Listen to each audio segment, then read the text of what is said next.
തൃശ്ശൂർ ജോയിസ് പാലസിൽ വെച്ച് കാണണമെന്നുള്ളത് ദിലീപിന്റെ ഡ്രൈവർ അപ്പുണ്ണിയെ സുനി വിളിച്ചറിയിച്ചത് പ്രകാരമാണ് ദിലീപ് അവിടെ തന്റെ BMW കാറിൽ 5445 എന്നാണ് എന്റെ നമ്പർ.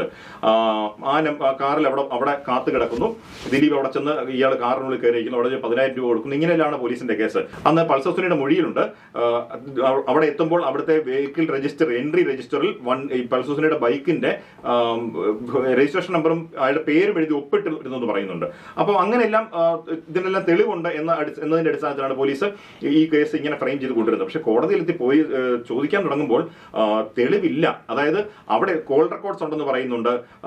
ഈ എൻട്രി രജിസ്റ്റർ CCTV ഇതെല്ലാം പോലീസ് മുൻപ് മാധ്യമങ്ങളിലൂടെ മറ്റും പറഞ്ഞിട്ടുണ്ട്. പക്ഷെ കോടതിയുടെ മുമ്പിൽ അത്തരം വാദങ്ങൾ പോരല്ലോ, തെളിവ് വേണമല്ലോ. അത് ചോദിക്കുമ്പോഴാണ് അന്വേഷണ ഉദ്യോഗസ്ഥർ വളരെ പ്ലെയിനായി അതൊന്നും നോക്കിയിട്ടില്ല എന്ന് ഉള്ള മറുപടി ആണ് നൽകുന്നതെന്ന് കോടതി എഴുതി വെച്ചിരിക്കുകയാണ്.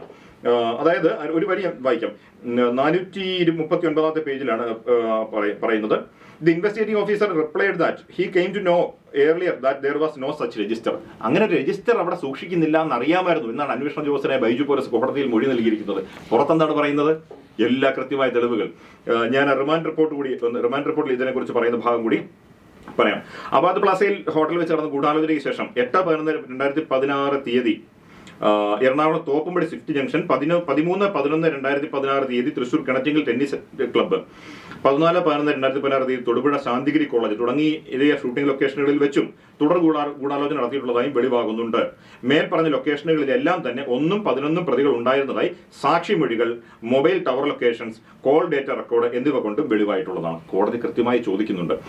നിങ്ങൾ ഈ 8-ാം തീയതി, അതായത് സ്വിഫ്റ്റ് ജംഗ്ഷനിലെ കൂടിക്കാഴ്ചയെ കുറിച്ച് പറയുമ്പോഴാണ് കോടതി ചോദിക്കുന്നത്. നിങ്ങൾ ഈ 8-ാം തീയതി എറണാകുളം തോപ്പുംപടി സ്വിഫ്റ്റ് ജംഗ്ഷനിൽ ഉണ്ടെന്ന് നിങ്ങൾ റിമാൻഡ് റിപ്പോർട്ടിൽ എഴുതി വെച്ചിട്ട് അതെവിടെ എന്ന് ചോദിക്കുന്നുണ്ട്. അതായത് റിമാൻഡ് റിപ്പോർട്ട് എന്ന് പറയുന്നത് കോടതിയുടെ എക്സിബിറ്റ് 710 എന്നുള്ള നമ്പറിലാണ്.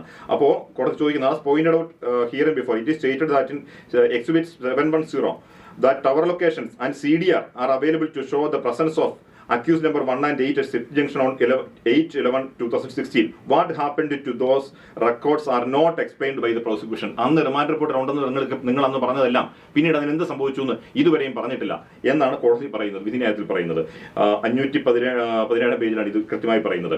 അപ്പോൾ ഇങ്ങനെ ഇത് സ്വിഫ്റ്റ് ജംഗ്ഷനിലെ കാര്യമാണ്. സ്വിഫ്റ്റ് ജംഗ്ഷനിലെ കാര്യത്തിൽ ഈ കാര്യത്തിൽ വളരെ വിശദമായിട്ട് ഓരോന്നിനെ കുറിച്ചും കോടതി അനലൈസ് ചെയ്യുന്നുണ്ട്. അന്ന് ഈ 8 ആകെ ഇവരുടെ കൂടിക്കാഴ്ചയ്ക്ക് ദൃക്സാക്ഷികളുണ്ട് എന്നൊക്കെയാണ് മുമ്പ് പറഞ്ഞിരുന്നത്. ആരുമില്ല. ഈ 8/11/2016 എന്ന് പറഞ്ഞ തീയതിയിൽ കോടതി പറഞ്ഞു ഇതുമായിട്ട് ബന്ധപ്പെട്ട ആകെയുള്ളത് ഒരു കോൾ റെക്കോർഡാണ്. ആ കോൾ റെക്കോർഡിലായിട്ട് ദിലീപ് അന്ന് എഴുപുന്നയിലാണ്.